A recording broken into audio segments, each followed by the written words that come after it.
নীরবতা আর দীর্ঘশ্বাসে ভরা এক শোকের পরিবেশ। সময় যতই গড়াচ্ছে স্মৃতির ভার যেন ততই বাড়ছে। বেগম খালেদা জিয়ার বিদায়ের 2 সপ্তাহ পরও রাজধানীর এই মাজার প্রাঙ্গণে থেমে নেই মানুষের স্রোত। কেউ ফুল হাতে, কেউ চোখের জল লুকিয়ে, আর কেউ নীরবে মোনাজাতে হাত তুলেছেন প্রয়াত নেত্রীর রুহের মাগফিরাত কামনায়।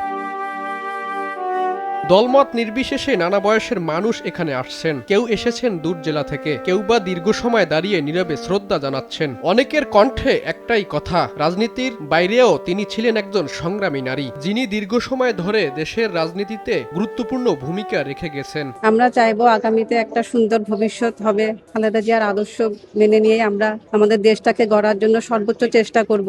আজকে আমরা তারেকে যদি ভোট দিয়ে আজকে গণতন্ত্র উদ্ঘাটন করার জন্য তার হাতে যদি গণতন্ত্রের চাবি দিতে পারি, হয়তো জনগণের জন্য সে অনেক কিছু কল্যাণ করার চেষ্টা করবে। বাংলাদেশের রাজনীতিতে বেগম খালেদা জিয়া ছিলেন এক সময়ের শক্তিশালী ও আলোচিত নেত্রী। বহু ভবিষ্যৎ হোক নিরাপদ, বিনিয়োগ হোক বিশ্বস্ত, আর আমার পছন্দ সল্ট বে।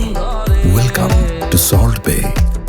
উত্থান পতনের মধ্য দিয়ে তিনি নিজ দলের নেতৃত্ব দিয়েছেন, দেশ শাসন করেছেন একাধিকবার। তার রাজনৈতিক জীবন নিয়ে বিতর্ক যেমন ছিল, তেমনই ছিল অনুসারীদের গভীর ভালোবাসা ও আস্থা। আমাদের নেত্রী, যার কবর জিয়ারত করার জন্য আমরা এসেছি, উনি আপসহীন ছিলেন। সবাইকে একটা কথাই বলবো, তার মতো যাতে আমরা দেশের স্বার্থে সবাই আপসহীন থাকি এবং দেশের জন্য ত্যাগ করি।